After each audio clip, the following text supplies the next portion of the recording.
Good morning and welcome to the Subcommittee on K-12 Higher Education CIP Joint Subcommittee this morning.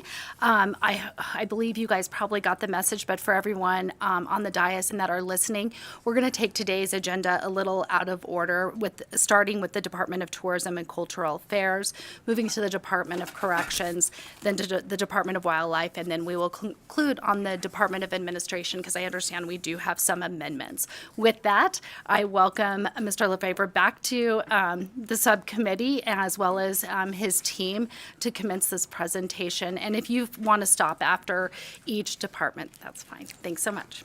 Oh, wait, first we have to take roll. I always forget this small thing. I'm ready to dive in the morning. Madam Secretary, if you may call the roll. Senator Canizaro. Senator Dondero Loop. Here. Senator Neal. Here. Senator Severs-Gansert.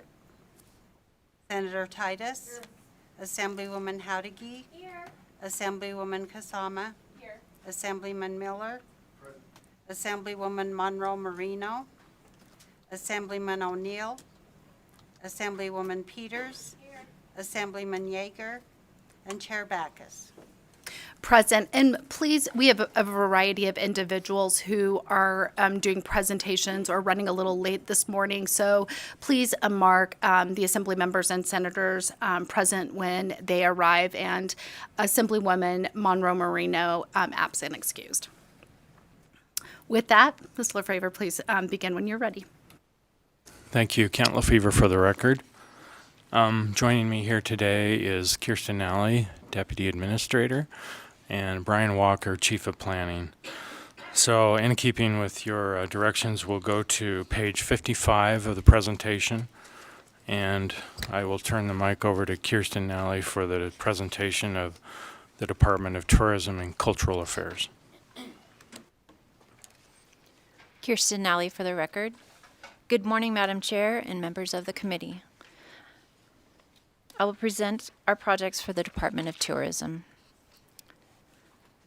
Project C-12, Remodel Freight Barn, is located in Ely, Nevada, at the East Ely Railroad Museum. This project will remodel the Freight Barn building into a year-round event center. Improvements to the building will include a fire sprinkler system, HVAC modifications, and structural and architectural modifications. The project budget is $7.7 million and is state funded.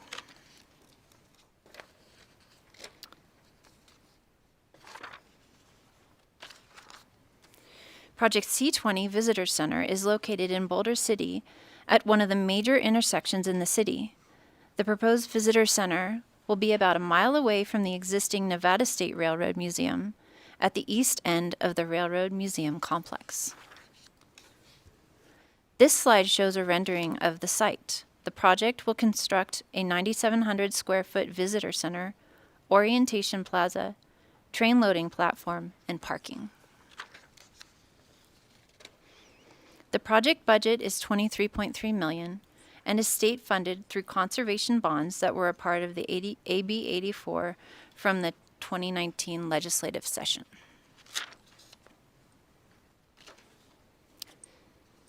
The Department of Tourism and Cultural Affairs has 7 maintenance projects in the CIP book. I will present each of these briefly, and if the committee needs further detail, we can go over each of these individually. MO5 is life safety, security, and lighting replacement at the Nevada State Museum, Carson City. M10 will upgrade security, fire, and life safety and our electrical systems at the Nevada Historical Society. M16 is the building, seismic retrofit, and envelope maintenance at the Nevada Historical Society. M19 will repair the freight elevator at the Nevada State Museum in Las Vegas. M20 is the depot building foundation stabilization at the East Ely Railroad Museum. M42 will upgrade heating and air conditioning at the Marjorie Russell Research Center. M43 is the HVAC system renovation at the Indian Hills Cultural Center. I would now like to present the final project, which is located on slide 76 of your packet. Project P09 Advanced Planning of the Old Gym Building is located at the Stewart facility, which is on the south side of Carson City. This project will design the seismic stabilization and rehabilitation of the old gym, which is building number 20. The project budget is $2 million and is state funded. That concludes the presentation of the projects for the Department of Tourism and Cultural Affairs. I will now pause to address any questions you may have. Thank you so much for your presentation. We'll go ahead and start with Senator Titus. Thank you very much. I appreciate you watching out for the history of Nevada, as I'm passionate about it myself. My questions were revolving around the Ely Depot and wondering about the extent of the scope of that C-12 budget, that $7 million. Wondering if that's going to actually complete everything that you need done. I understand there's some other structural stuff, some earthquake stabilization, and some of that is that the full scope of renovating that building and completing the project? Yes, that is the full scope, and we'll So, renovate the and estimation on when you would start that project? The design would start approximately in October of this year. Kent Lefevre for the record. And the construction probably in about another year and a half. And just, if I might, Madam Chair, follow up on that.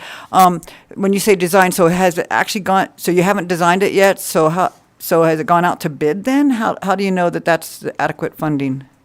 Hang on just a sec. Go ahead. Kirsten Alley for the record. We are currently designing this project and anticipate being finished with construction documents this summer, and then we'll go out to bid and construction after that following. All right, so then again, if you're just designing and it hasn't gone out to bid, how do you know that that $7 million is going to be enough for the project? At the conclusion of the design, Kent Lefevre for the record, sorry I missed out on, I had to find detail that it's under design. But the conclusion of design, we receive cost estimates from the design professionals that give us a really good idea about where we stand with the budget.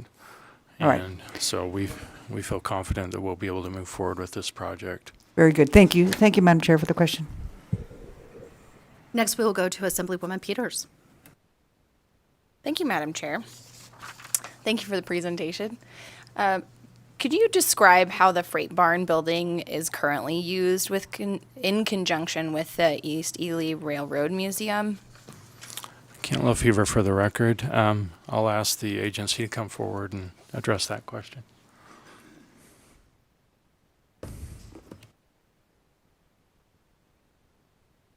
Good morning, Chair. Good morning, committee members. For the record, Myron Friedman, Administrator, Division of Museums and History.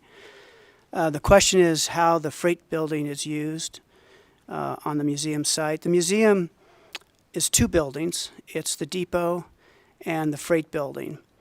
The freight building is used as an interpretive center. It has historical features that are shared with visitors, specifically with tour groups. It's also used to host events for the whether they're events put on by the museum or community groups can utilize it for their events. They can rent the building. Right now, this is only done seasonally. The building is not insulated. It does not have fire suppression. So really, Ely's weather only allows use of the building for roughly, a good third to a half of the year, depending on the weather. So, but it's used for, as any other museum would use its historic assets. It's used to interpret the history of the railroad, the history of Ely. If you're not familiar with the freight building, it's really a phenomenal historic asset that the state owns.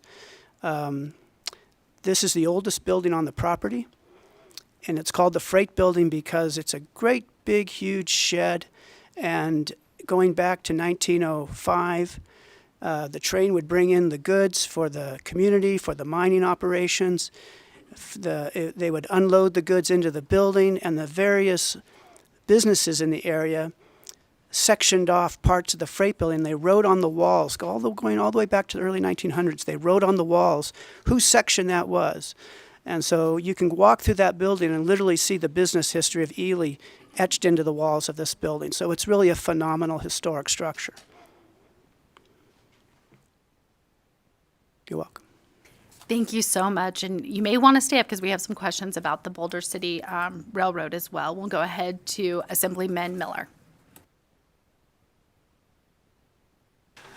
Thank you, Madam Chair. My questions are about the Boulder City Railroad Museum. So, with the increase in passengers and all of that to the area, with the development of this 9,700 square foot visitor center, how would the impact of additional visitors and tourists to the area be addressed as it relates to the increase in traffic and road congestion? Myron Freeman for the record. So you're asking about the impact to the community in terms of congestion. I'm not sure I can answer that. That might be a question better for our city partners out there. But there will be parking that is part of the planning here. Several parking lots in the grand plan of the Myron Freeman for the record, in the grand plan for the for that site.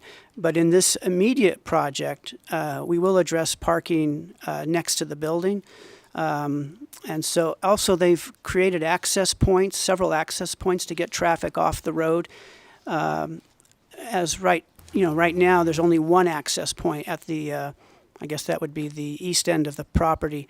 But as we develop this, there will be additional access points into the property. So traffic will be able to get off the road a little bit more easily. Okay. Chair. So, just curious, in the development and the planning process, understanding that there's already an increase and that this visitor center or this museum may increase more traffic to the area, did we not have to do a traffic study or within the planning to understand how the traffic would flow? I mean, I imagine even in the development of the site, how the traffic would flow in and out of the site and how that would impact the community. And if you don't have that information, I realize we may not have it right now, but if we could get that back, I guess you can answer if we had to do any type of traffic study or anything like that in the planning, and if not, if we could get some more understanding back to the committee. Kent Lefevre for the record. The project is currently in design, so we can circle back with you on the question of traffic study and whether it's needed or not. Okay, thank you. Thank you so much. We have a question from Senator Don Darrell Loop. Thank you very much, Madam Chair. I'm just curious if Senate Bill 186 passes, what might be or not be needed moving forward. Myron Freeman for the record. If Senate Bill 186 passes, well, I would. And I'm sorry, for those listening, that bill refers to the Ely Foundation / train station. Myron Freeman for the record. If 186 passes, I imagine we will probably cease the project, the freight building project, and we'll have other things to focus on. I know that that's been a long discussion.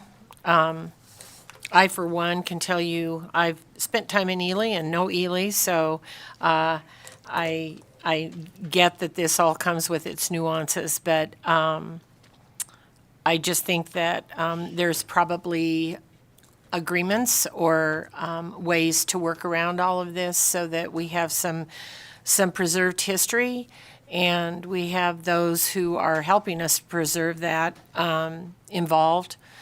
So with that, Madam Chair, thank you. Thank you so much. Next, we will go to Majority Leader Howdegi. Thank you, Chair. And I have some questions regarding the old gym building.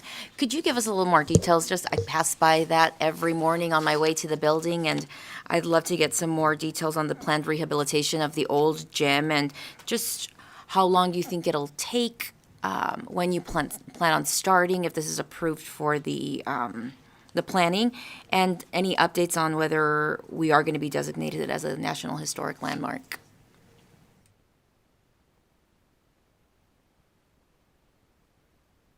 Kirsten Alley for the record. Currently, the old gym requires an interior remodel renovation, and it needs the completion of some seismic upgrades.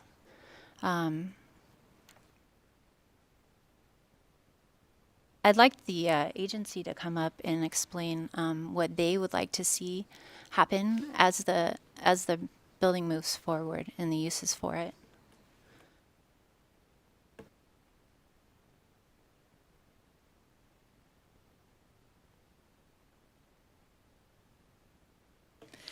Good morning. I'm Stacy Montooth, the Executive Director of the Nevada Indian Commission for the record. Specific to our old gym, the former Stewart Indian Boarding School includes 69 rock buildings that were literally physically built by our former students. Surveying families, sometimes we call them alumni, those elders who attended Stewart, we often find that the old gym is one of great recollections, good memories. It's also noteworthy that the restoration of that gymnasium would be very practical.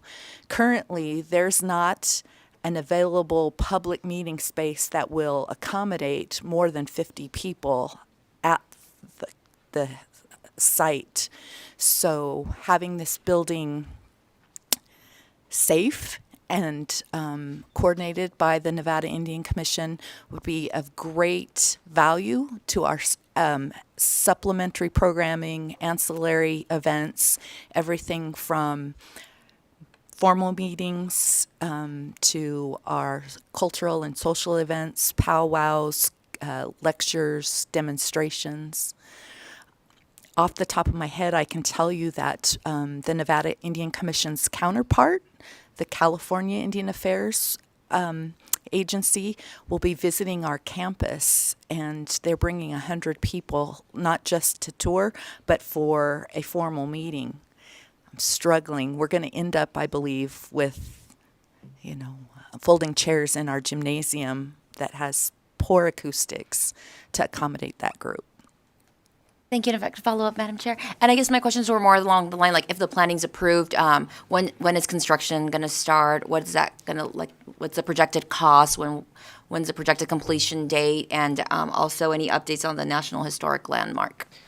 I'm going to have to... Other stakeholders, including the end users, and how that thing's going to look. The project is anticipated, construction-wise, to be in the order of $25 million. So we would probably be asking for that next session, in the 25 session. Did that answer your question? Yes. And then the last one, any ideas on when the designation of the National Historic Landmark will be issued? Stacy Montooth, Nevada Indian Commission for the record. Unfortunately not. I can tell you that my predecessor, Sherry Rupert, had begun that process 3 years before I started, and I'm bearing down on my third year. Between the pandemic, between finding the correct resource within the federal agencies that help with that application, we've had a couple of retirements, and many, many reasons why it continues to be delayed. I update our commissioners on a quarterly basis about that, and I'm sorry I don't have better information for you. Thank you so much.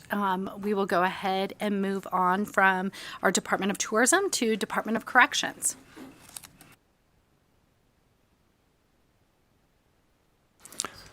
Kent LaFever for the record. I'm going to introduce Brian Walker, who will walk us through the Department of Corrections projects.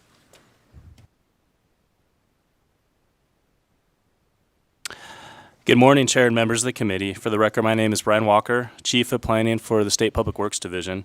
I'm going to present the Department of Corrections projects. The first one, Project C14, is the communication room expansion at the Southern Desert Correctional Center. This facility is about 38 miles north of Las Vegas on US 95. You can see on this slide there are actually 3 correctional facilities at the site. Southern Desert is the closest to the highway. This project expands the communication room that is no longer large enough to support communications equipment needed by Southern Desert. HVAC equipment is also included in this project to support equipment cooling needs. The project is $1 million of state funding. Project C34 is the demolition of the Silver Springs Conservation Camp. As a reminder, this is a new project added to the CIP request per the governor. This facility is located about 30 miles east of Carson City and just south of Highway 50, as shown on this map.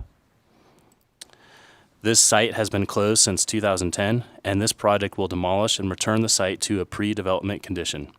The project is $2.9 million of state funding. Corrections has 17 maintenance projects in the CIP request. I'll go over each of these projects briefly, and we can go into further detail as needed. The first one on the list, Project MO4, replaces cell doors and locks in housing units 1, 5, and 6 at the Southern Desert Correctional Center. Inmates have recently disabled these locks, which compromise security and safety at Southern Desert. State Public Works would typically split this into smaller projects, but we feel it's critical to move ahead with the entire $21 million project in the CIP to address the immediate and critical need at Southern Desert. Projects MO8, M13, and M14 install security cameras at High Desert State Prison, Northern Nevada Correctional Center, and Lovelock Correctional Center.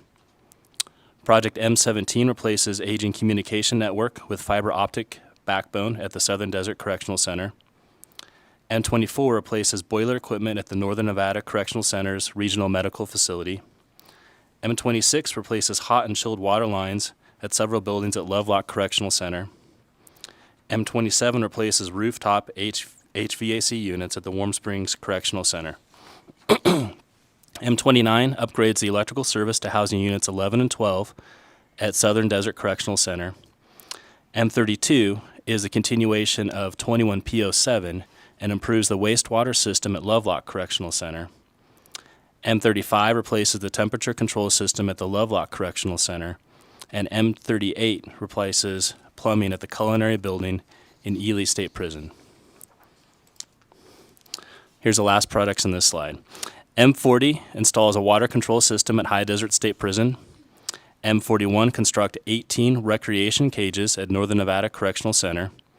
M44 upgrades the perimeter security fence of the Southern Desert Correctional Center.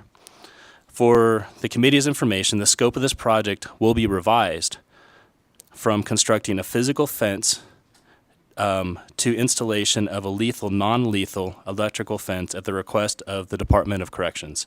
The budget remains the same with that change.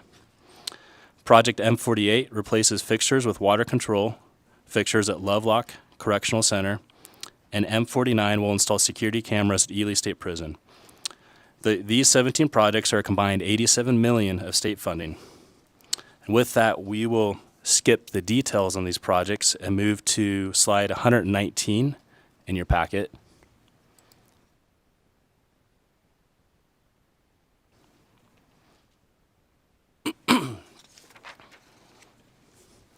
All right, so slide 119 is project PO8, which is the advanced planning for underground piping replacement at the High Desert State Prison. This is the same map you saw previously, but notice here that High Desert is located at the west end of the site and is the farthest from US 95. This project provides design to replace underground chilled and heating water pipes at High Desert. This piping is original to the facility and is in need of replacement. The project is $2.4 million of state funding. With that, thank you, and we'll pause for questions. Thank you so much. We'll kind of start where you just finished first. I'll go ahead and ask that because it was kind of shocking. I was reading in my materials that we're losing about 5,000 gallons a day from the underground piping. And I was curious, are there any intermediary repairs that could be performed to reduce the leakage rate until we're able to do the future construction project? Kent Lefevre for the record. Thank you for the question. I'll have the agency come forward and address that one.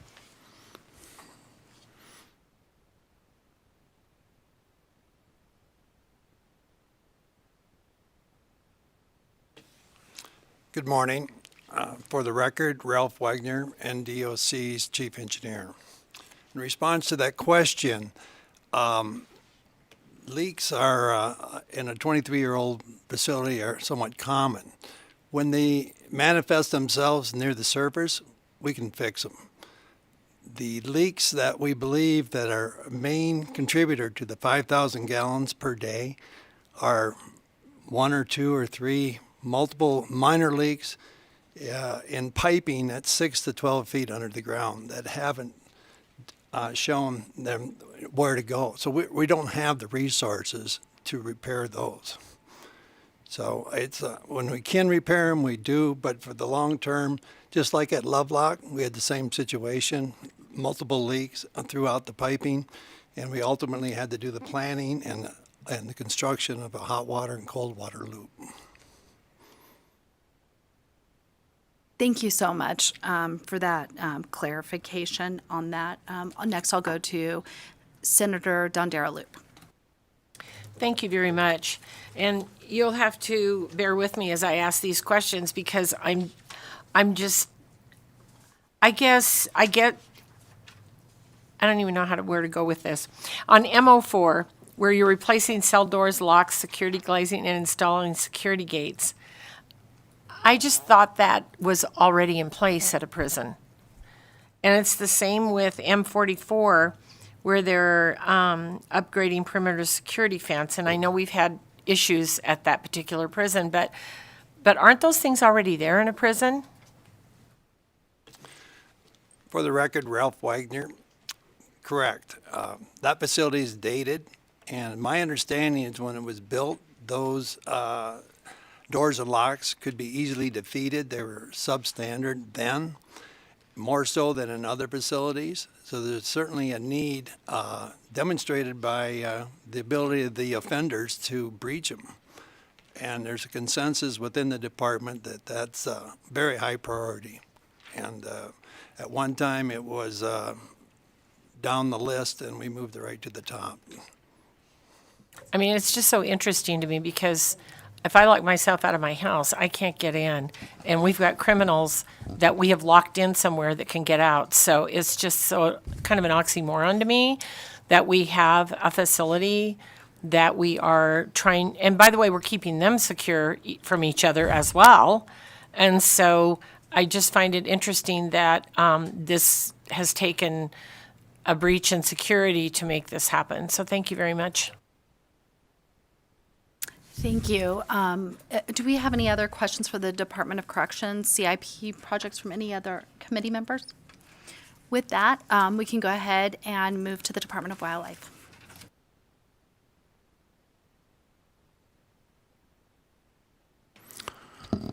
Thank you. Kent Lefevre for the record. Brian Walker will present the wildlife project.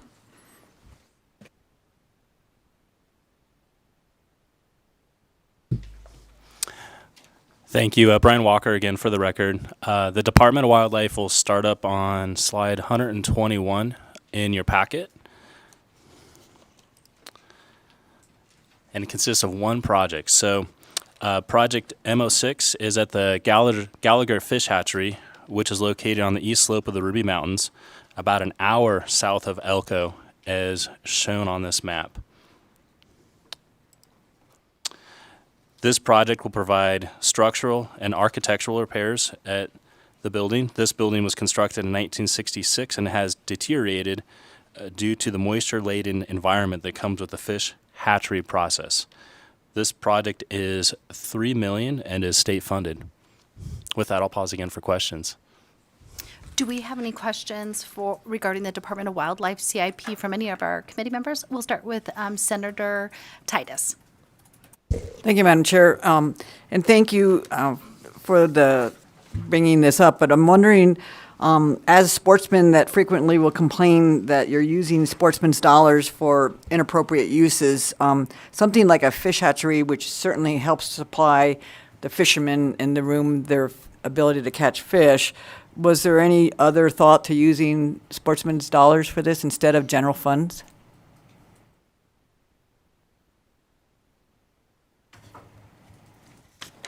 We'll have a representative of the agency come forward. Good morning. For the record, Alan Janae, Director, Nevada Department of Wildlife. And so we did contemplate other funds in this project. Currently, the funding source that we often use for this is trying to match sportsmen's dollars to our Jingle Johnson's federal funds.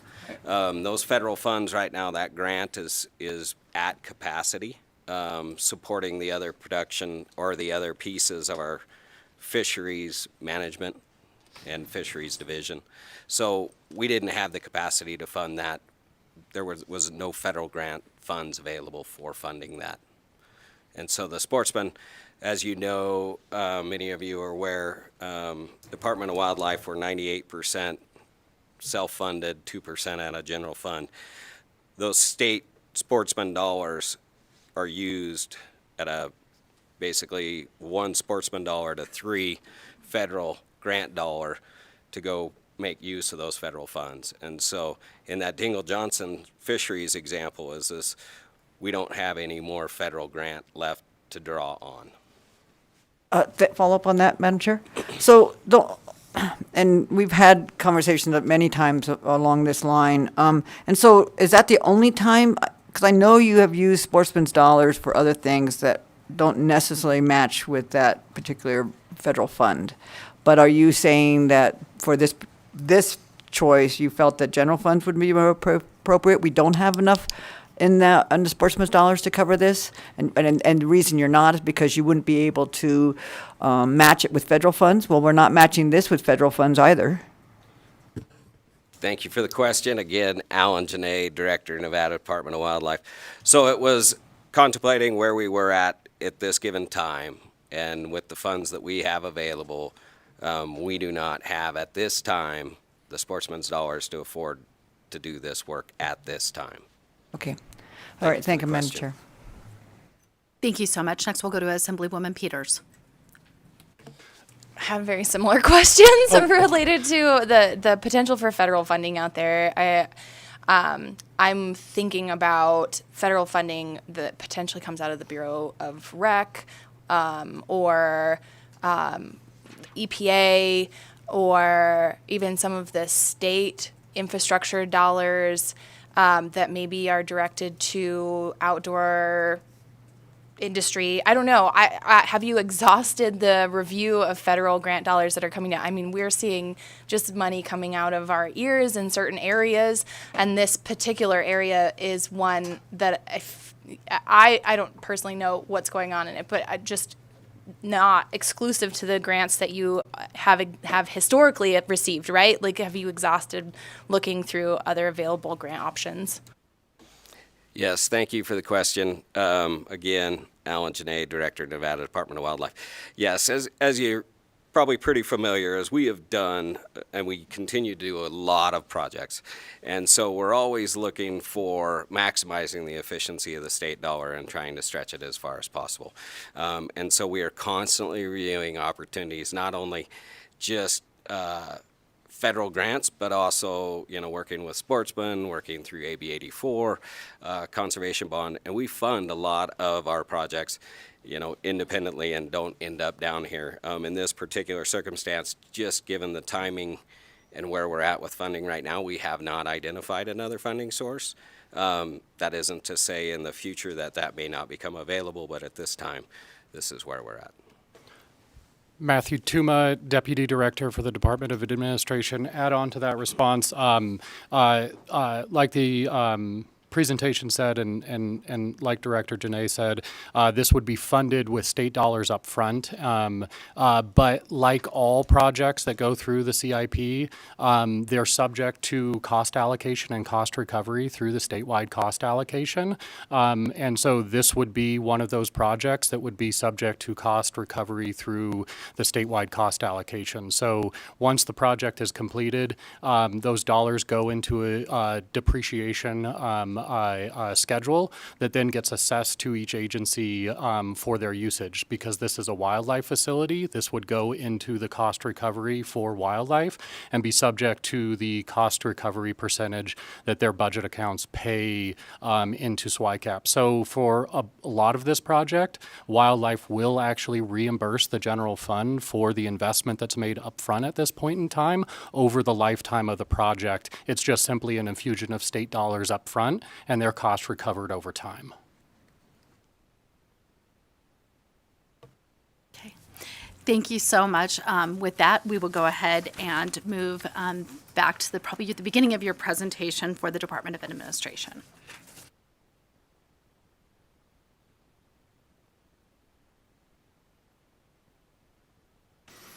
Kent Lefevre for the record.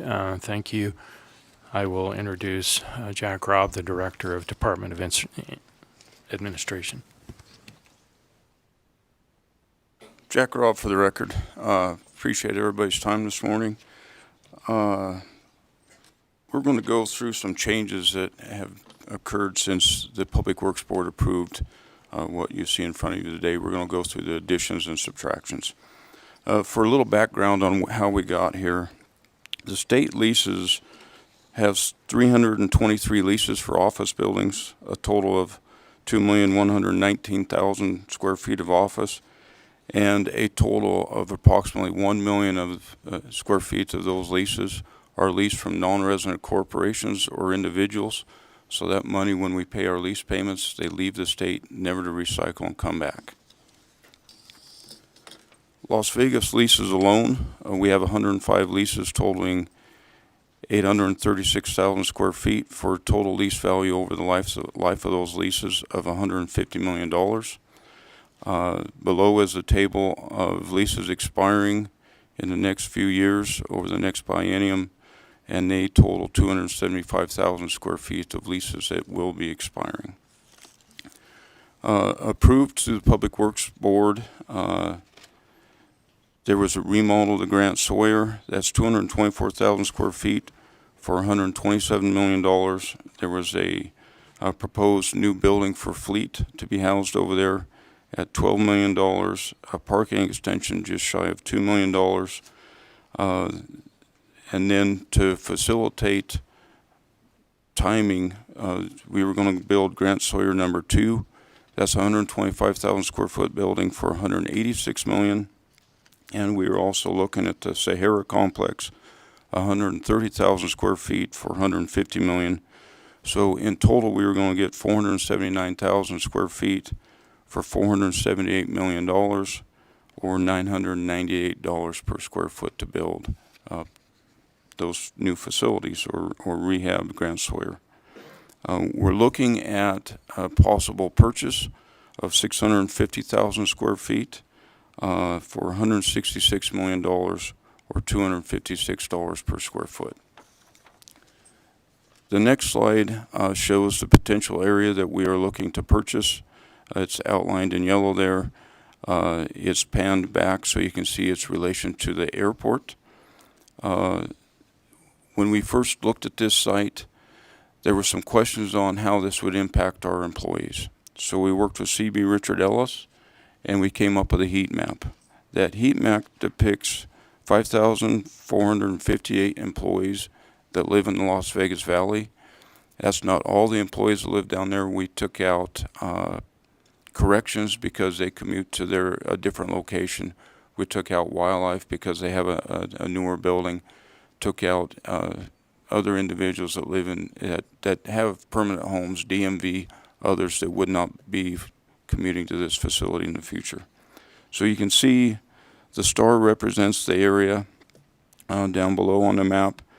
The average commute of all the 5,400 employees is 23.5 to the new location, or 14.9 miles. The Sahara complex, it's hard to see. It's up there by the little arrows right dead center in the map. The average commute time there is 21.2 and 12.4 miles.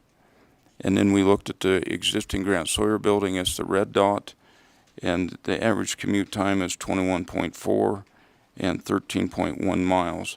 So if you look at it on average, it is very central in the valley compared to where our employees live. I'm going to go one by one through the buildings that we're looking at purchasing. I'm going to give a little bit of detail on the first one, and then the rest I won't give as much detail because you'll be able to see it in your packet. But 7160 Bermuda, it's a 52,000 square foot building. It is associated with a parking garage. You can see that we have timing of roof restoration 2019, elevator modernization 2022, HVAC replacement 2014. These buildings are 20 to 25 years old. They've been maintained very well, and everything in your packet will reflect the maintenance that's occurred on those buildings throughout time. The next building we're looking at, 7150 Pollock. As you can see, the last building was a multi-story building. This is a single-story. We have a combination of multi and single-story buildings to add up to the 650,000 square feet. I may have missed one. Yeah, 500 Warm Springs, that's a multi-story. And then we went 7150 Pollock, 1 Hera Court. That is a 120,000 square foot building. As the name depicts it, it was formerly occupied by Harrah's, and then the last tenant in there was Cedars Entertainment. They have both moved out. Most of the buildings at the beginning of this presentation are currently empty and nobody's in them. We'll move on to 700 Warm Springs. This building is not empty. It's a 58,000 square foot building. The occupants in there currently are taxation, State of Nevada taxation, and State of Nevada Cannabis Compliance Board. So we do have the first 2 floors in that building currently occupied, and I'm going to circle back to some more information on that here in a minute. We'll move on to 7230 Amigo. That's a multi-story 82,000 square foot building. And then 7090 Pollock, it's right next door to another one on Pollock that I currently mentioned. That's a 28,000 square foot single story building. Then we'll move on to 505 East Capabilia, single story right behind 500 Warm Springs. Then we'll move on to 7251 Amigo, another multi-story building right on the corner of Amigo and Warm Springs. And then we'll move on to 475 Capabilia. That's a 23,000 square foot building. It is currently occupied, as well as 7251 currently occupied, and I'll go into some more details on that here in a minute. 7180 Pollock, it's a multi-story building right behind the Doubletree on Warm Springs. If you're familiar with the Doubletree and the Applebee's on Warm Springs, it's the one immediately behind the Doubletree. And then 444 East Warm Springs, that's a 29,000 square foot building at the corner of Bermuda and East Warm Springs. And then 7220 Bermuda, that's an 8,000 square foot building. I think that was the first building built in the office complex. And then the next building, 490 East Capabilia. Let me see here, I skipped over one. And then, 490. Okay, this next slide is very colorful, but each one of the buildings that is in a color represents a building that we will own in the future in the campus, and the colors depict when they're going to be purchased. the red is the first purchase.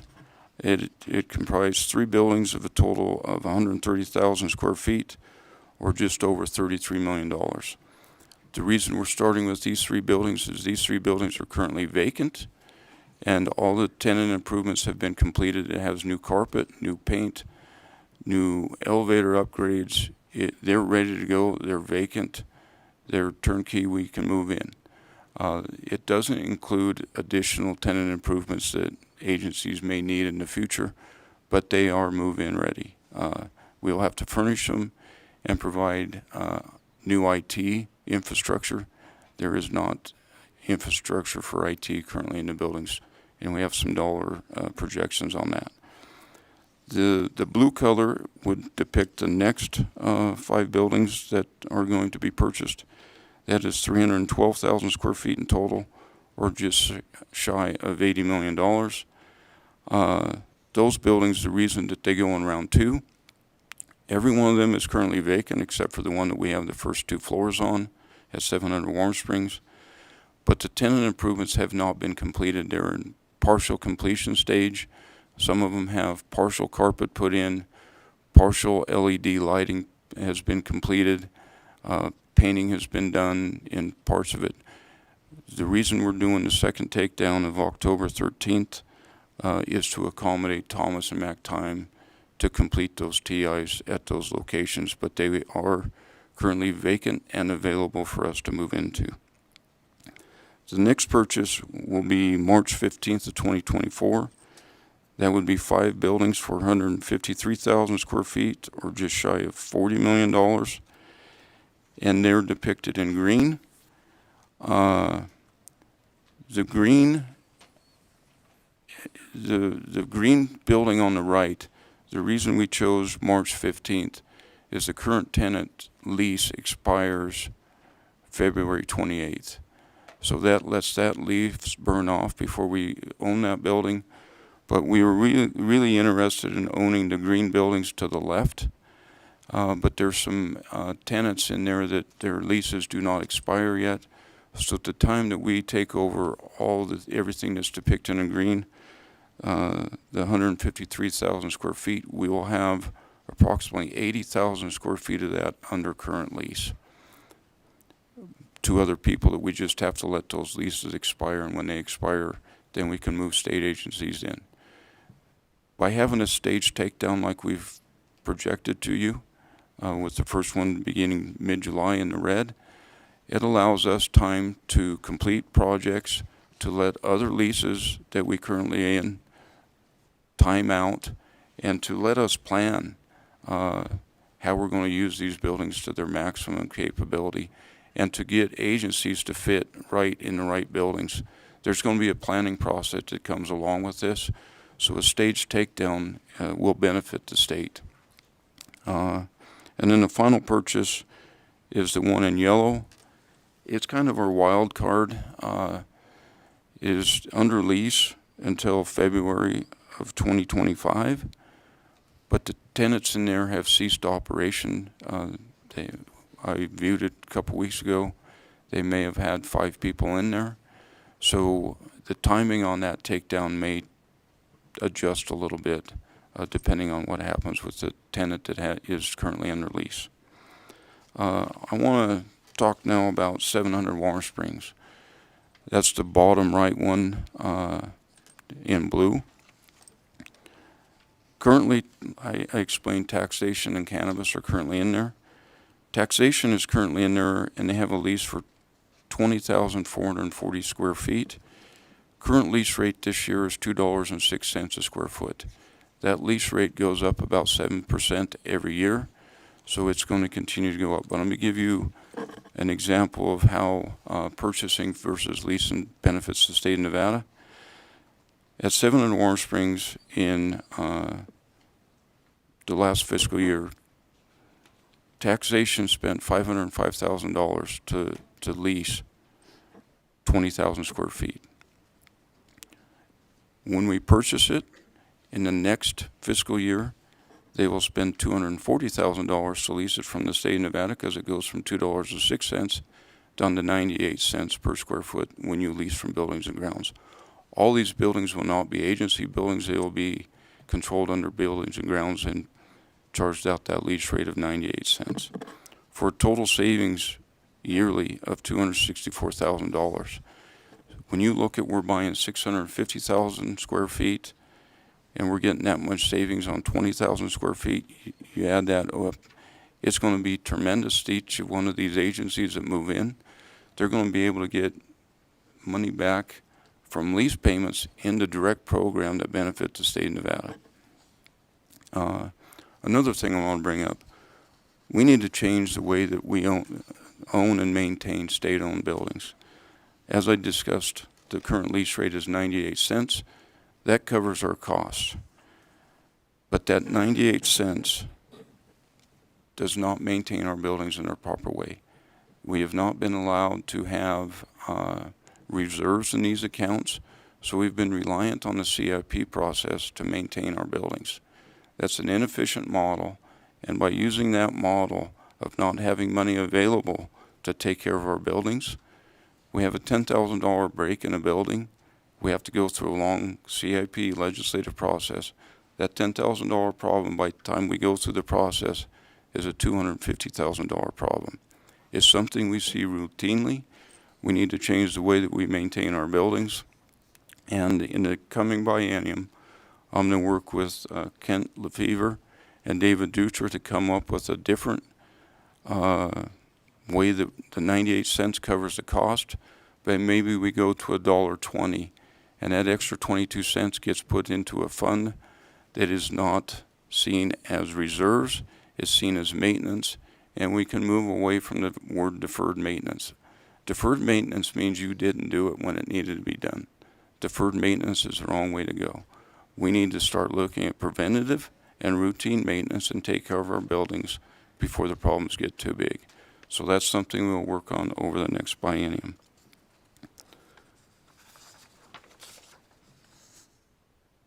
This has been a very rapid process to get to the point we are at with a negotiated deal at the $2.56.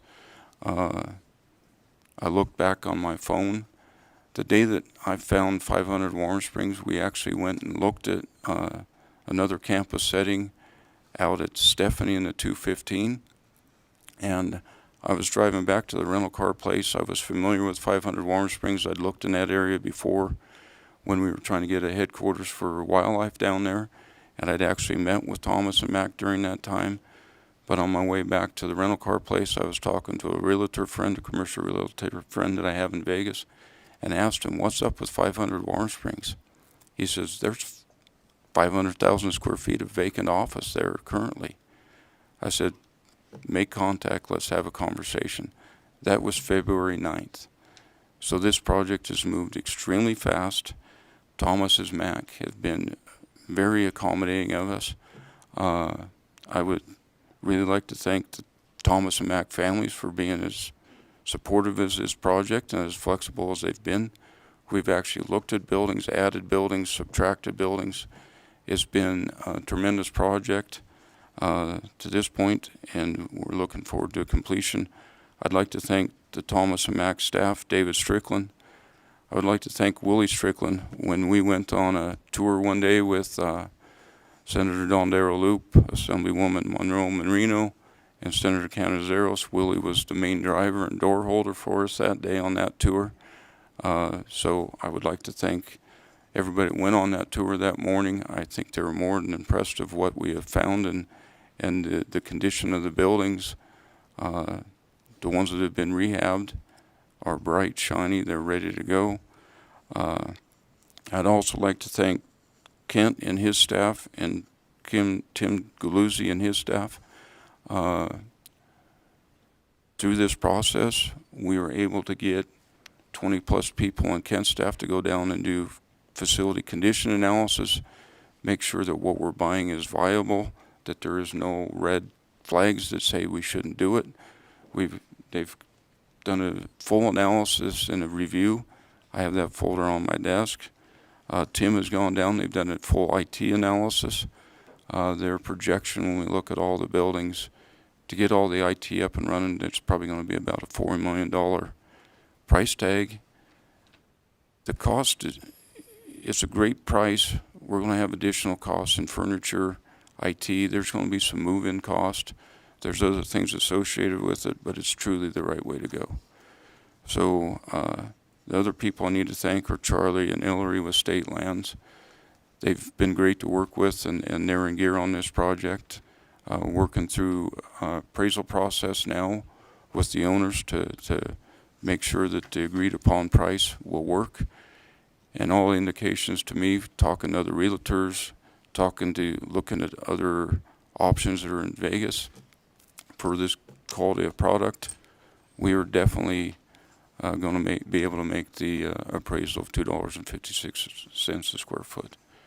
So with that, I will pause and oh yeah, Ken's telling me I got to get back to my other notes. Modifications for this presentation, C23C-05, we will withdraw the Fleet Services Building. 23C-18, the surface parking at Grant Sawyer gets withdrawn. 23C-28, the Sahara Complex will be withdrawn. 23C-29, we will withdraw the Grant Sawyer number 2. 23C-34 is an addition of the Silver Springs Camp demolition. 23C-35 is the addition of the purchase of these buildings of 650,000 square feet for $166 million. And 23-P10 will be an advanced planning for additional state offices in the Carson City area. When we found this stuff that I just presented in southern Nevada, we've also been combing through all the available buildings in northern Nevada, trying to get out of that lease scenario. There may be some in Reno we look at in the future.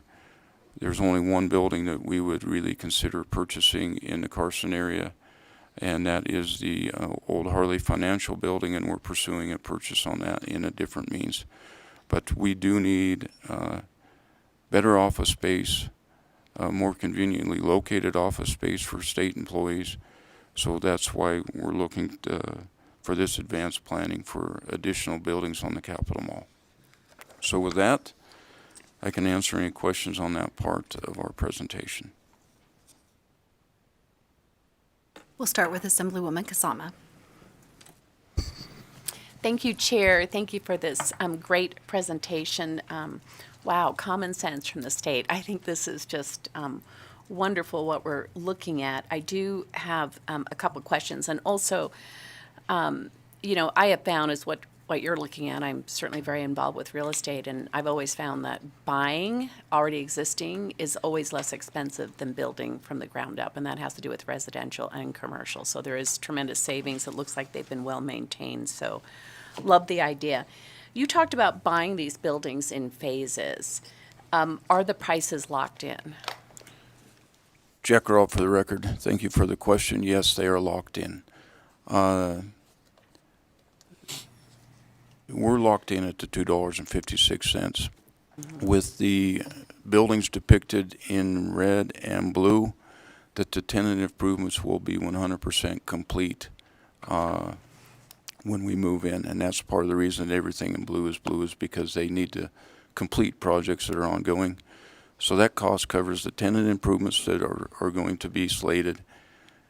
It doesn't cover tenant improvements on the buildings that are currently occupied. So we're locked in at 256. We're just waiting for that appraisal to come back.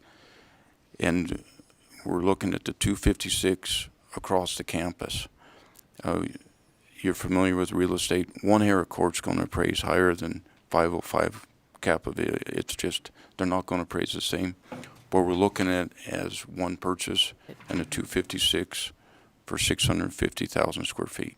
And that's how we came up with 166 And the million. TIs that you mentioned, Thomas and Mack, for I think it was the second phase, they'll be completing those TIs?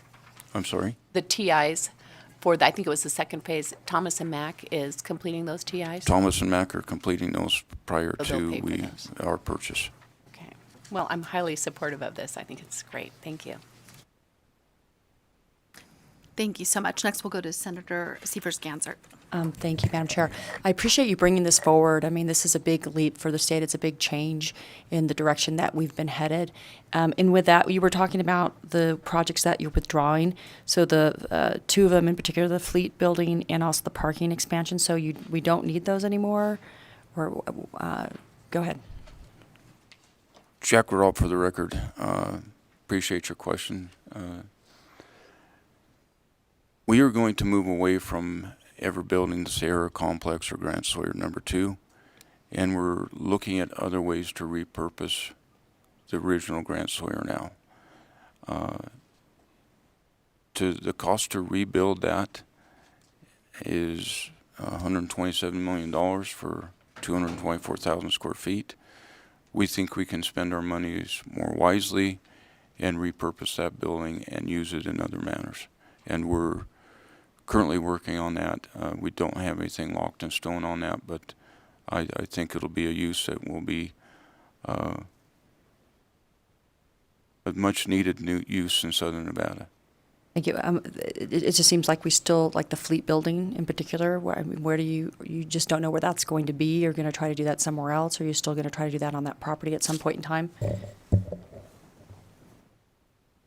Jack Robb for the record.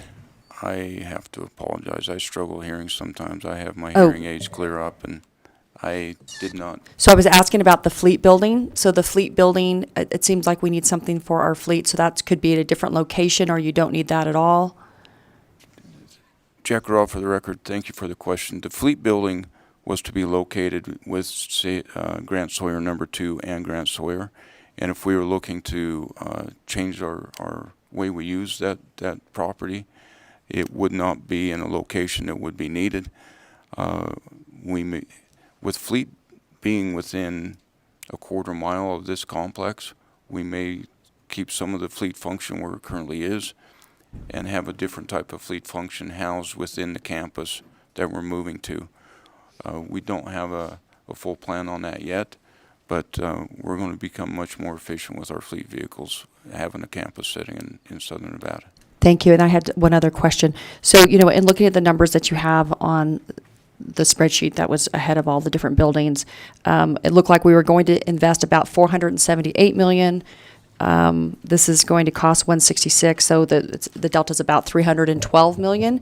But then you talked about $40 million in remodel. So are you going to end up rebalancing these numbers so that you have the money available? And with those, so this is all bonding capacity, right? So we're not using all of our bonding capacity, and my math is about $312 million, less maybe $40 million for the remodel. The remodel dollars, would that be part of the CIP for this session or for this upcoming biennium? That would take bonding capacity, so our net bonding would be closer to what did I have? 312 minus first $272 million, something like that. Jack Robb for the record. I appreciate the question. Yes, it is going to reduce our bonding. When I talked about the $4 million, the governor does have another bill that has, I believe, $50 million for return to work. So we have different monies we're going to use for the purchase of the Harley building that I spoke about, and for the moving costs, the furniture costs, and other things are going to come out of a different pot of money than the CIP. So we do have a way to get everything covered, just not under CIP and bonded money.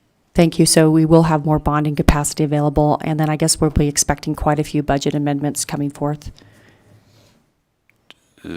Jack Robb for the record, yes, there will be some amendments coming forward. Thank you. Thank you. And I wanted to follow up on some of those questions just to make sure that our hearing record is clear. The Grant Sawyer remodel for the $127 million, that was not originally in the CIP, was it? That was for a future project down the road? Kent Lefevre for the record, I'll take that one. That was our projection for the remodel once the design of the tenant improvement was complete. So that did not get into the CIP in the 23 CIP because we were going to build the Grant Sawyer 2 in order to transfer individuals out of Grant Sawyer, the original Grant Sawyer, before we did the remodel. So if this proposal hadn't come forward, we would be back in 25 asking for tenant improvement funds for the original Grant Sawyer. Okay, and then, I feel bad. Thank you so much for your presentation. I do have a lot of questions that I wrote down when you were going through it. And then also, I know we did have in the one shot in the budget for $50 million to move some of our existing agency.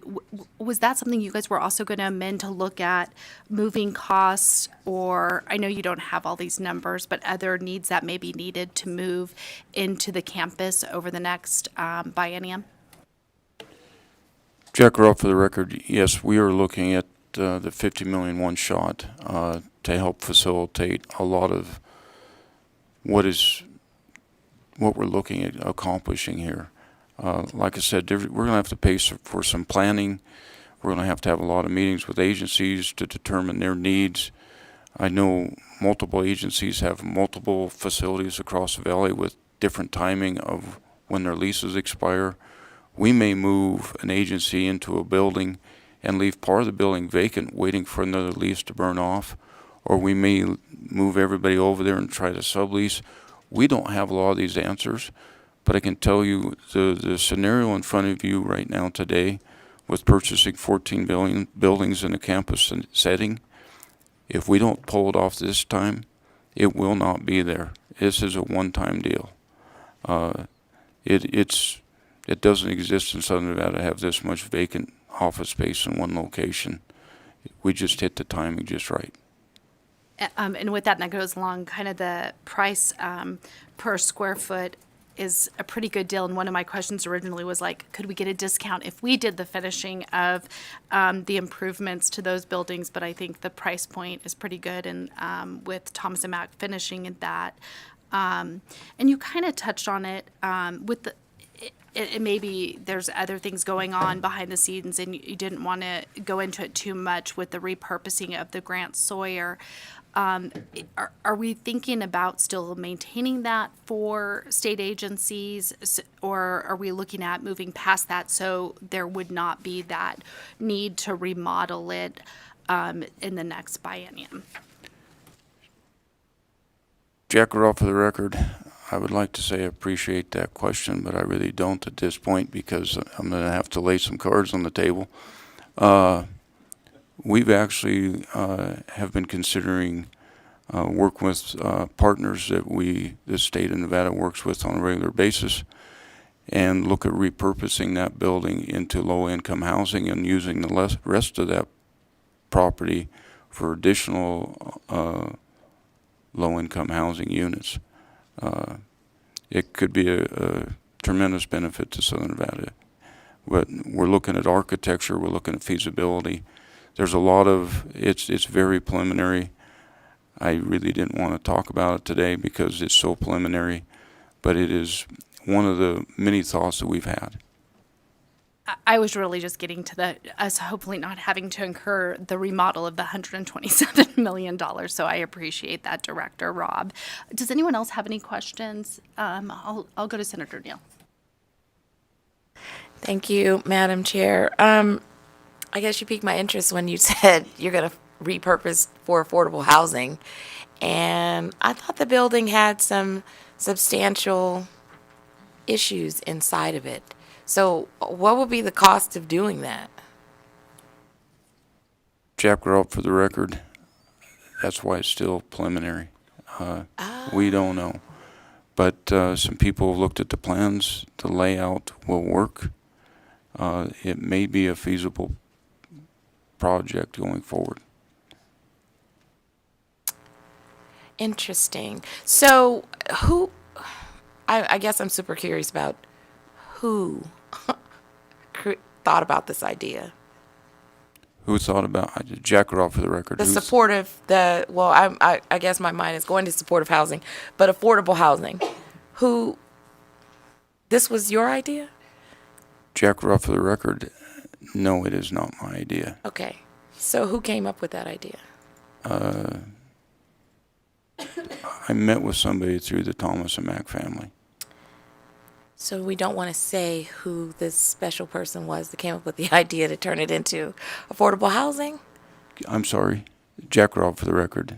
Whose idea was it? Yes. It was just a scenario that came up at the conclusion of our walkthrough with Mr. Strickland, who's in the audience today. He's from Thomas and Mack. He flew up from Vegas with his 2 boys to support this project and explained to his 2 young sons how this project process works. But it's something that he thought of, and at the conclusion of the tour that we had. But it's so preliminary right now. It's not a tomorrow thing. It's not a next year thing. It's very preliminary at this point. We would have to walk through a lot of different scenarios to make sure we're doing the right thing. Okay. Thank you for that. Senator Titus, did you have a question? Okay, then we'll go to Senator Dondero Loop. Thank you very much. Thank you very much, Madam Chair. When we walked through, I think that we talked a little bit about this, but can you talk a little bit about the remodel and what kind of things need to be done, first of all? I guess I would start there. Jack Ruff, for the record, appreciate the question. On the 3 buildings that were depicted in red, they are 100% complete with paint, fresh carpet, elevator remodels. They're move-in ready.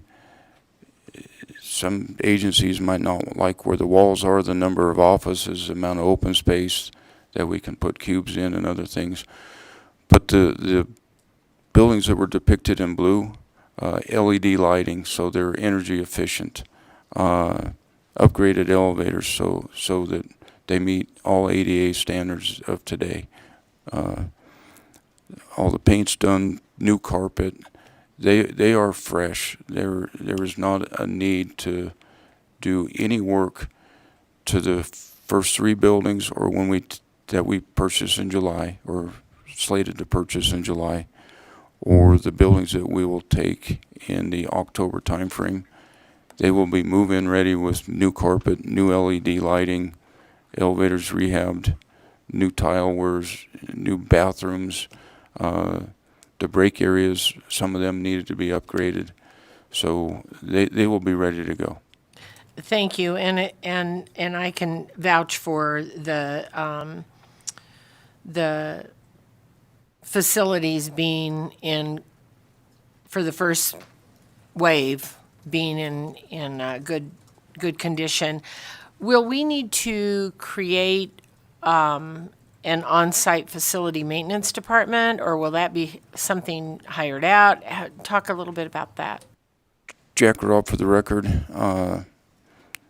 We're looking at some possible budget amendments to bring on additional staff to handle that maintenance, and we are also in talks with Thomas and Mack to do a contract for the first 2 years of maintenance.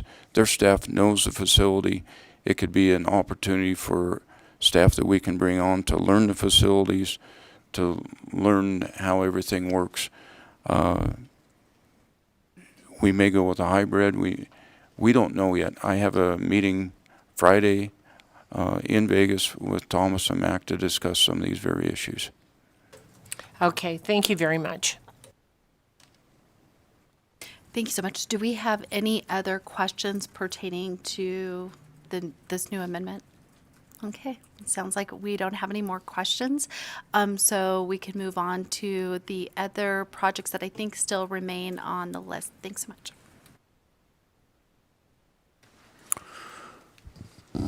Kent Lefevre for the record. So in your handbook or handout, we're going to go to page 24 and discuss the balance of the Department of Administration projects.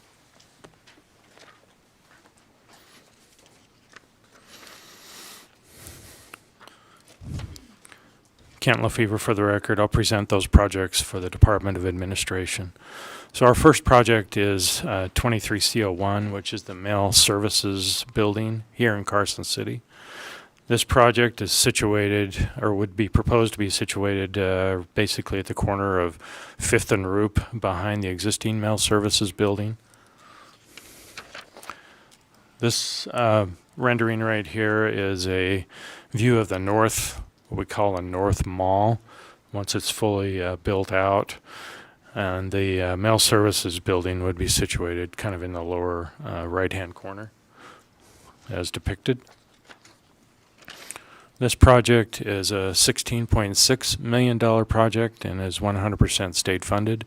This will include the design and construction of a 13,500 square foot building to support mail services and their continued operation for administrative services, reception, support spaces, and loading dock.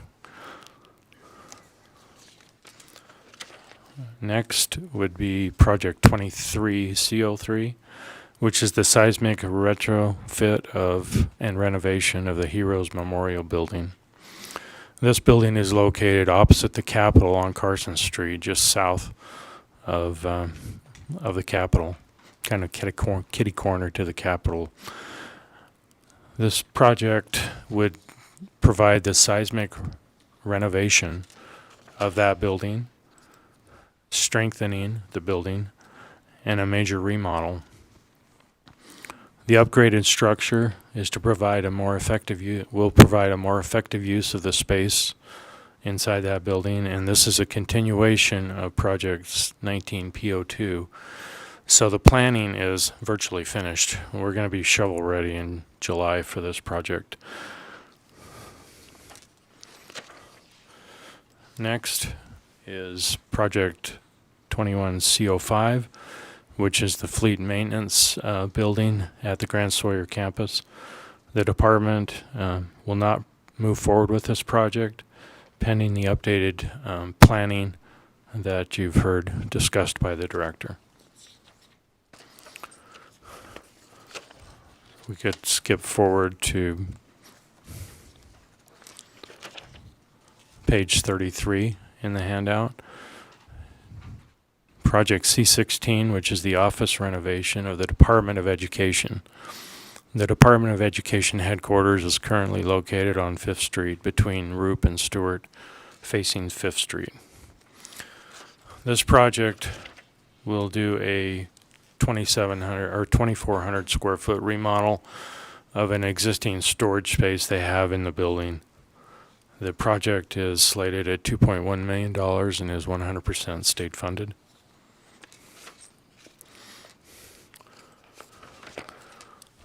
Then the next project is 23C17, the microwave tower relocation for the Grant Sawyer office building.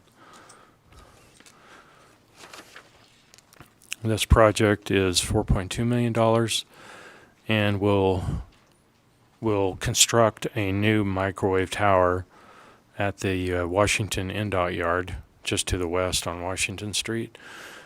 And then once that new microwave tower is completed and commissioned, we will decommission the one that's on top of Grant Sawyer building.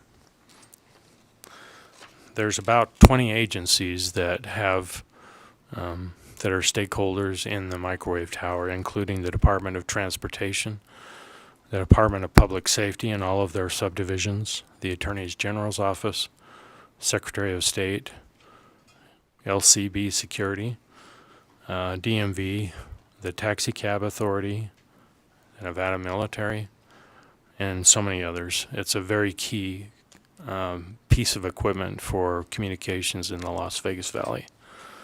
And so you might ask, why are we moving it if we're not going to do anything with the Grant Sawyer building? If the Grant Sawyer building falls into or is either sold or transferred to a state agency or a private entity, we need to get this equipment off of that roof and move it over to a secure location that is controlled by a state on state property.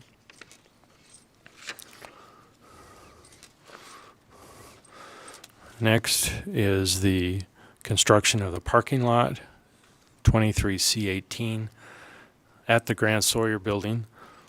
This particular parking lot is surface parking that was anticipated to be needed if we built Tower 2 at Grant Sawyer office building. We would need surface parking for the interim between building and new tower, basically right in the parking lot where it sits now. So this project would not move forward pending the directive and presentation by the director this morning. Next is on page 39 of your handout, the C24, which is the Bradley building demolition. This building is located on Atlantic at East Sahara, just on the DMV campus, if you will, on East Sahara. And this project is $1.6 million and 100% state funded. The scope of this project is to demolish the Bradley building in Las Vegas and perform site restoration at that site. The building is vacant and has been for years. It's beyond its useful life. The renovation is it would cost more to renovate that building than it would to replace the building. So that's why we have recommended that this project move forward. Next is project 23C28, which is the administration building for the East Sahara site. This was contemplated to be built next to the DMV on slide 42. That kind of shows an architect's rendering of where that would sit. It would actually fall in the existing footprint of the old DMV, if you remember that far back. I remember standing in line at that DMV back in 1989. Anyway, so if this project, as the director has pointed out, this project will not move forward pending the acquisition of other state, potential state buildings. And next is the C29, the state office building at Grant Sawyer office building site. This is what I parenthetically call Tower 2 or Grant Sawyer 2. And again, this project would not move forward pending planning of purchased buildings. So with that, we could skip to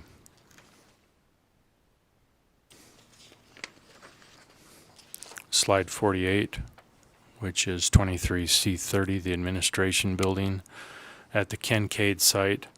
This is located here in Carson City, just to the east of us at the east side of the Capitol Mall. So again, this picture of the North Mall shows the location of the building, situated approximately at Roop and King. This would be a planning, design, and construction project of 130,000 square feet for $158 million and 100% state-owned. So this project is 130,000 square feet. And so we anticipate that we'd be able to at least get 100,000 square feet of leasable space in that building, minus circulation and stairways and elevator shafts and so on. So that would put a dent in the current project or current agency private leases that are within Carson City. There's over 600,000 square feet of private or what we call third-party leases in Carson City or in northern Nevada. And so this would help bring those agencies back to a state-owned asset. Moving on to 23C35, as the director has articulated, this is the acquisition of 14 buildings at the McCarran Center in South Central Las Vegas. This is a $166 million project and is 100% state funded.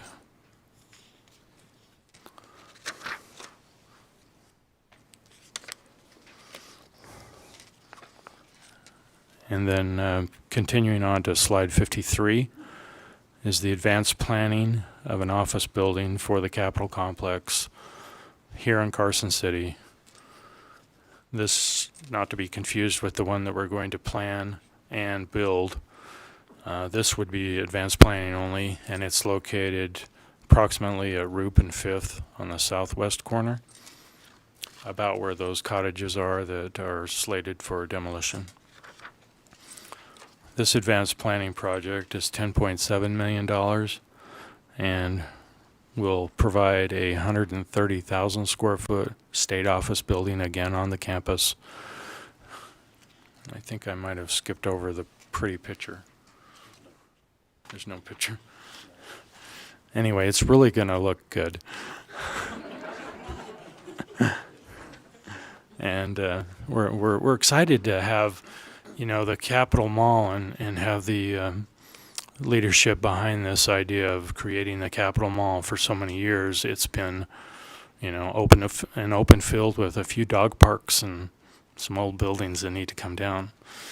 But this is our opportunity to start the Capitol Mall and give the state of Nevada a seat of government that is fitting for not only state agencies, but also for the public and for the great state of Nevada and the people that we serve.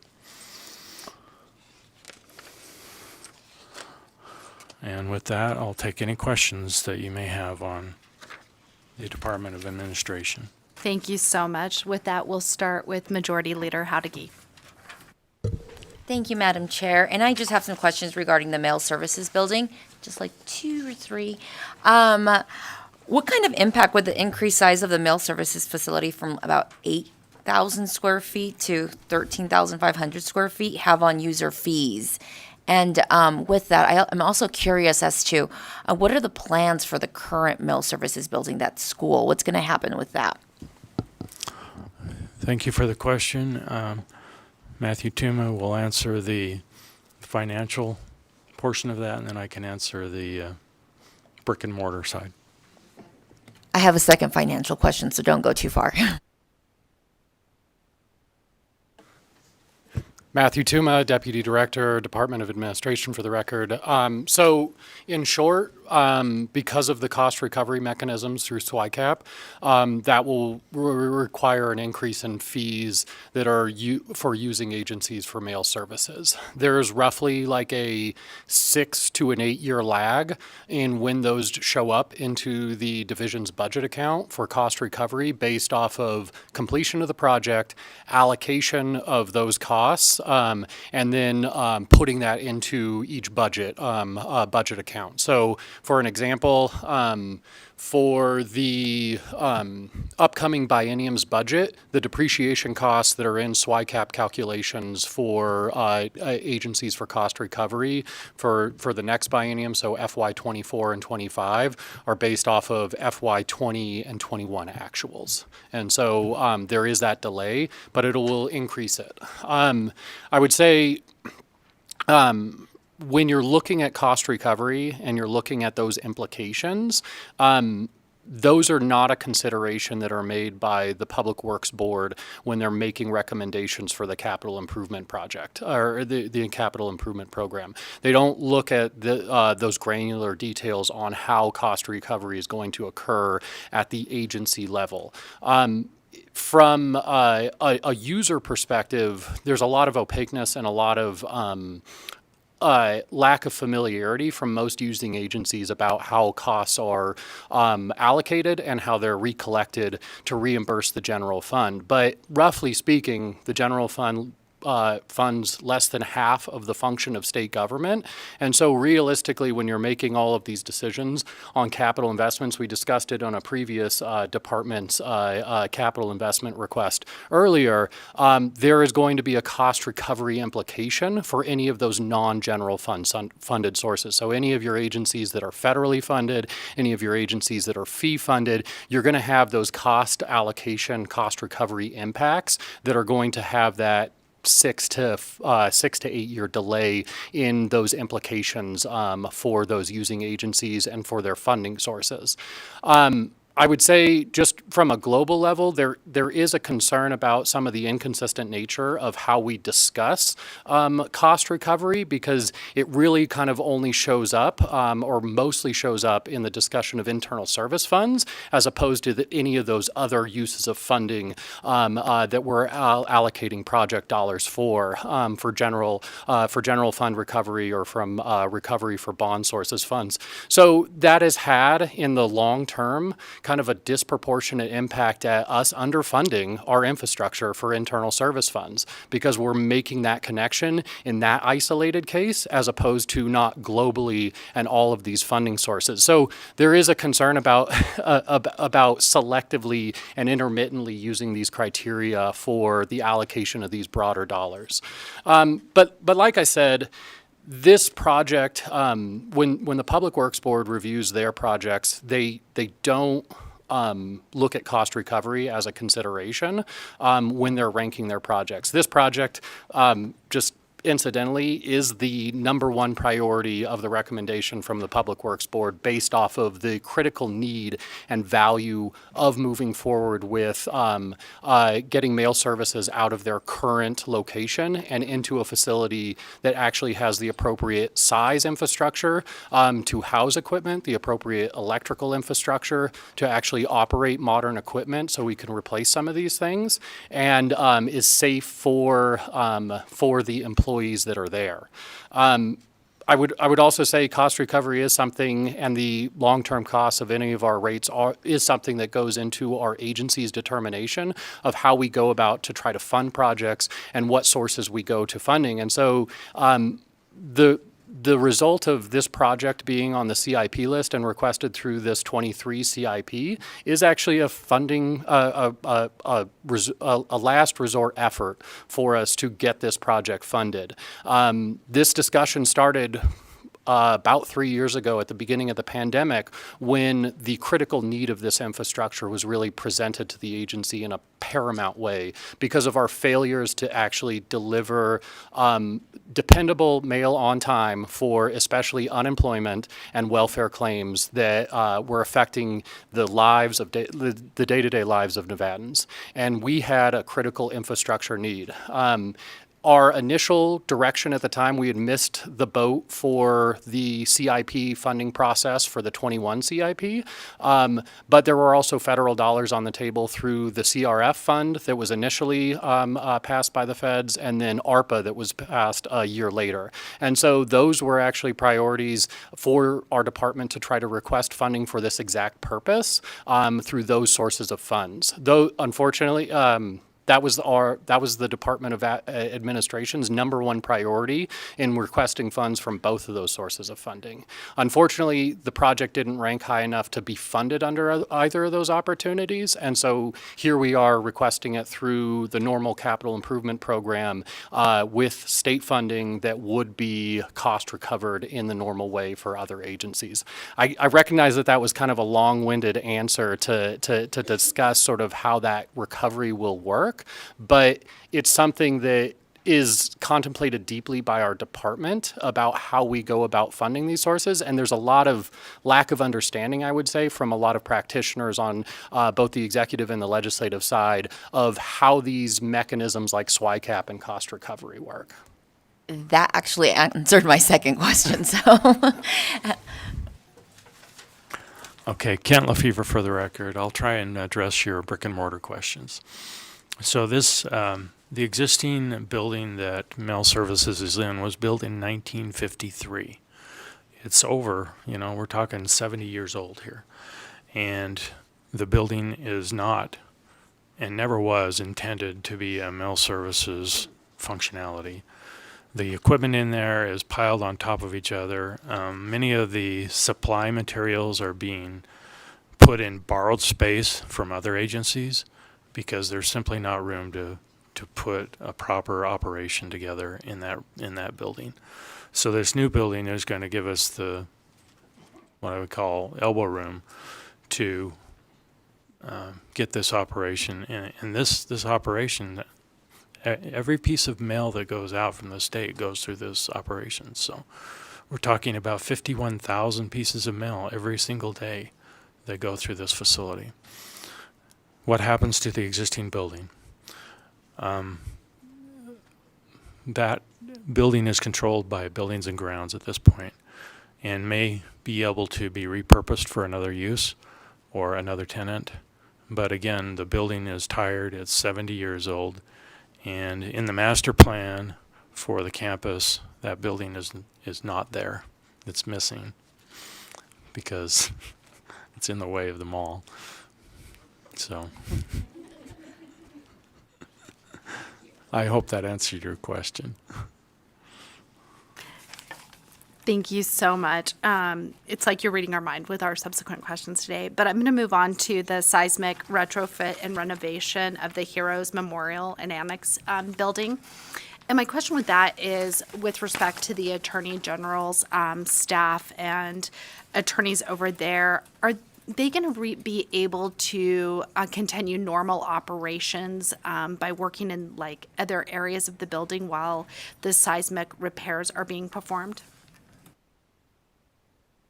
Kent Lefevre for the record. I think I have a representative from the Attorney General's office. If not, I'll wing it. The existing buildings, the Attorney General's office and Frankie Pseudo Papa buildings, have room in the basements for additional staff. And I was just touring those buildings a few days ago, and the carpet is brand new. They're just putting it in.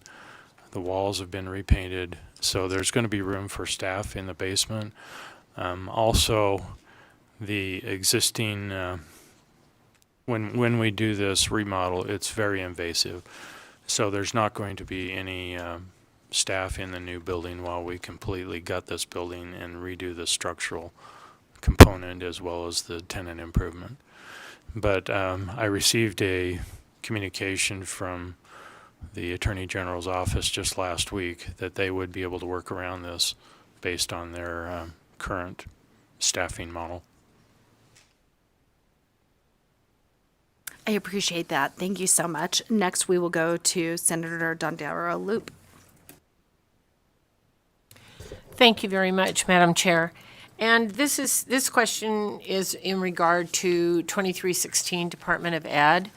And so my question would be, would this additional office space accommodate the new staff that they need? And would there be any anticipated cost savings from the relocation of those employees from lease space into newly constructed office space?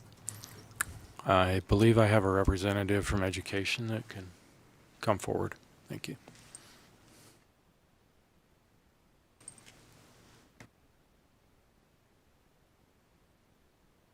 Good morning, Deputy Superintendent Megan Peterson for the Department of Education.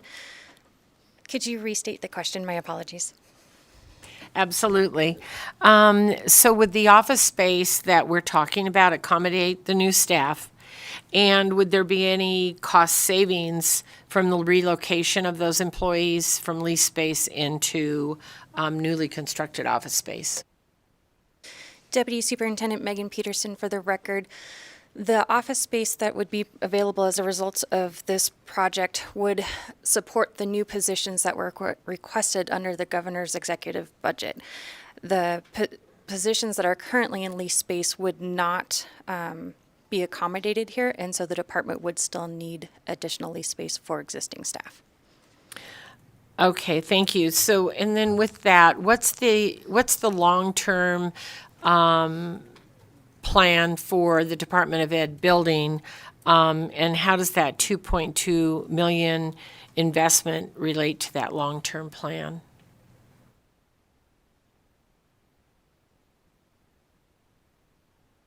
Deputy Superintendent Megan Peterson for the record.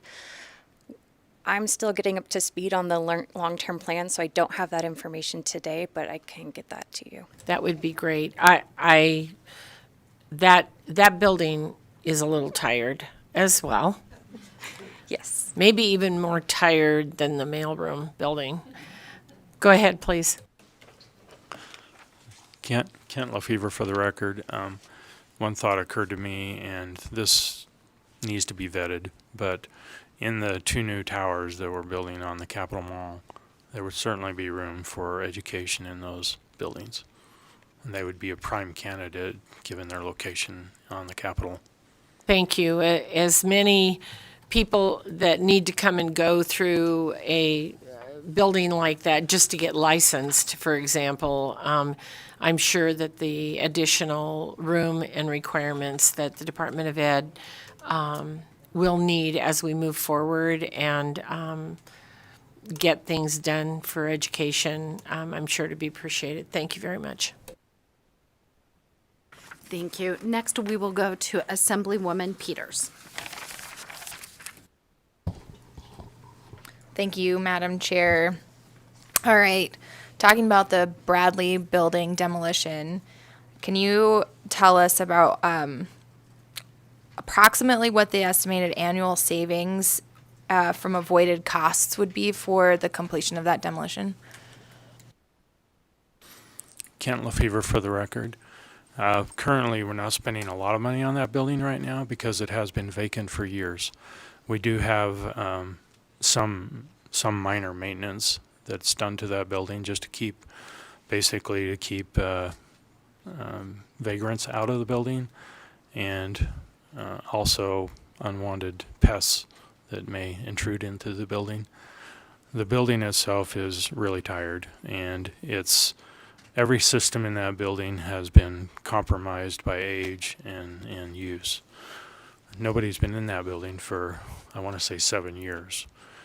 And the what we call the FCNI, the Facility Condition Needs Analysis Index, which is prepared by our FCA group, puts the FCI at that building at 65, and anything over 50% is you got to buy a new building. It would cost more to fix that building than to replace it. And the need there is no tenant in that right now. So I hope that answered your question.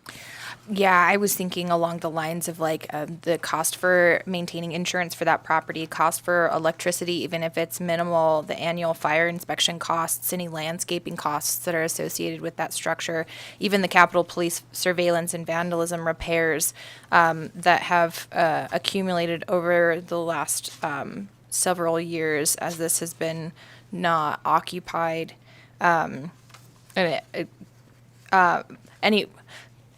If you have a response to that, that's fine. I just wanted to make sure we got kind of that list out on the record. Yeah, we can certainly get back to you on that. I think there was some comments on that during the Q&A period, but we can firm that up for you. And Madam Chair, if I can have a follow-up on, so with the demolition of that building, are there any future plans for that site? Kent Lefevre for the record. The intent right now, it's a very small site. We're talking less than a half of an acre. And so the intent is to fit that site with xeriscape in that corner of the campus.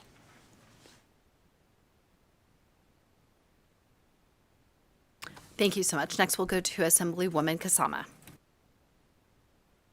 Thank you, Chair. I just had a clarification question on the state office building, the Capitol complex, the advanced planning for that. Was that, and I may have missed it, was that in the original governor's recommendation, or is this a new recommendation from the governor?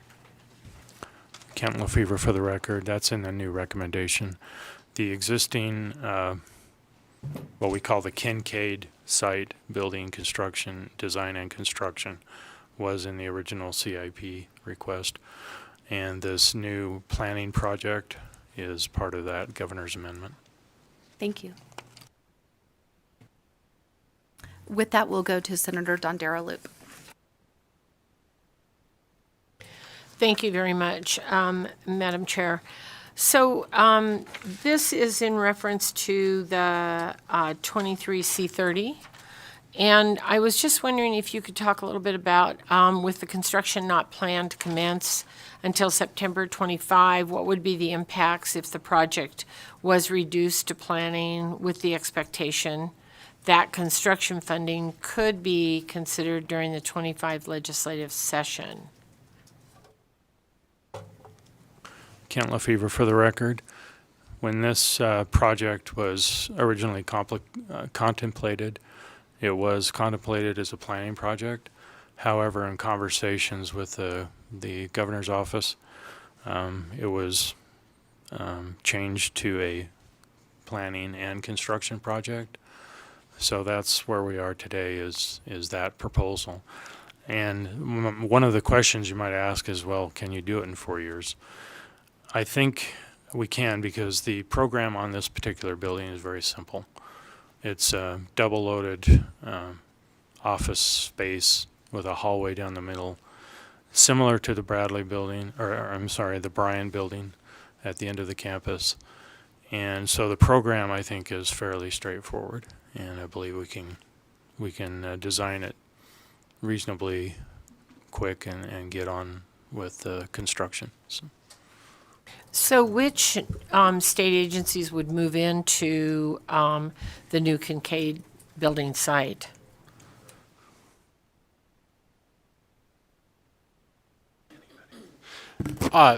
Matthew Tuma, Deputy Director for the record. To add on to the previous question first on the timing of the 23 legislature or the 25 authorization, the color of money that's being used in a project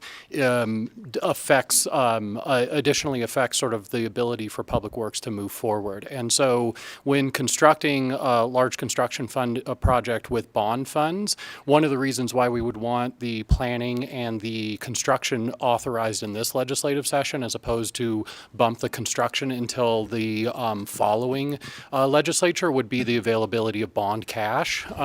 So when a CIP, using this CIP as an example, the 23 CIP that's going forward, when that gets finalized and in legislation and approved by the legislature and signed by the governor, if it's a general fund funded project, that cash is generally available right away. If it is a bond funded project, that cash is not available till towards the end of the calendar year.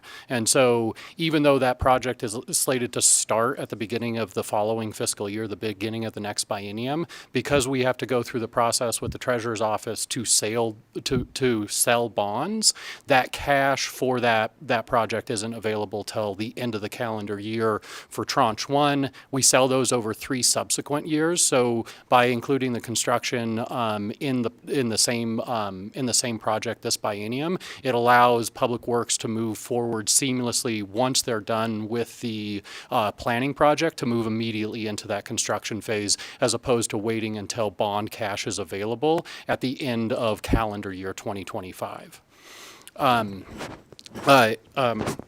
Getting to the follow-up question that you just asked, it has not been determined exactly what agencies will be going into that building at this point in time. It would be managed by B&G, and so it would be available for any agency within the executive branch, or if there are potentially other accommodations that would need to be made. As presented to you earlier, we have over 600,000 square feet under lease that's currently being leased in Carson City, and so there are a large number of agencies that would have expiring leases between now and the time frame of when that building would come online that could be potential occupants of that building, as well as long-term planning of the Capitol complex and where folks would go within some buildings that may need to come offline because of their age and disrepair. But it hasn't been finalized at this point in time, but we know that there's a significant demand. We recently had roughly 5,000 square feet of office space come up in a state-owned building in Carson City, and we've had no less than half a dozen departments kind of clamoring to look at moving into that space. So we're confident that there would be enough lead-in time through that project that we could program which agencies would be in the building. And so with that being said, what are the future plans for the Blaisdell building?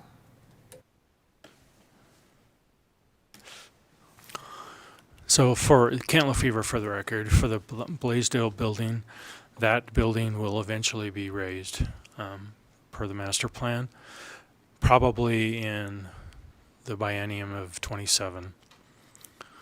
That would give us 4 years to get these new buildings online and then move those agencies into the new buildings and making Blaisdell available for disposal. Thank you so much. We have a question from Assemblyman O'Neill. Thank you, Chair. I think I know the answer to this, but since we're talking about the Capitol complex, and we've been talking about it for years, I regularly get answered or questioned about why doesn't the state just look to buy the Ormsby House, the OH as we call it locally, and convert that as we're doing down in Las Vegas, converting instead of building. Can you help me give an answer to some of our local citizens on that, please? Thank you for the question. Kent Lefevre, for the record. That question has come up off and on over the years, as you've pointed out. And yeah, we have looked at that building. And from a state office perspective, the architecture of that building does not really lend itself to office space.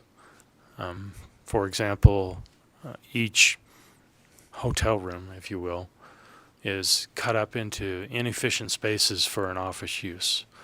I would have one FTE in each, say, hotel room, when if it was an open office space or cubed or configured in a normal office space arrangement, I could put 2, maybe 3 people in that space.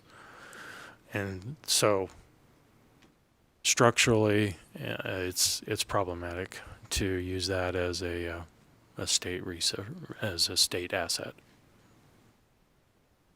Thank you, Chair. Thank you. Do we have any other questions from committee members? With that, I do believe we are all done. So thank you for your comprehensive presentation this morning. And we'll go ahead and close our hearing.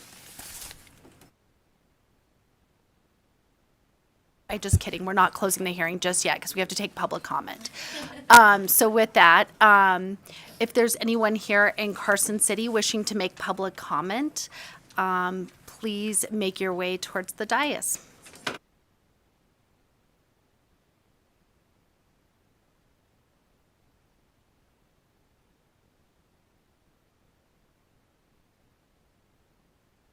Okay, with that, BPS, do we have anyone on the phone lines wishing to make public comment this morning?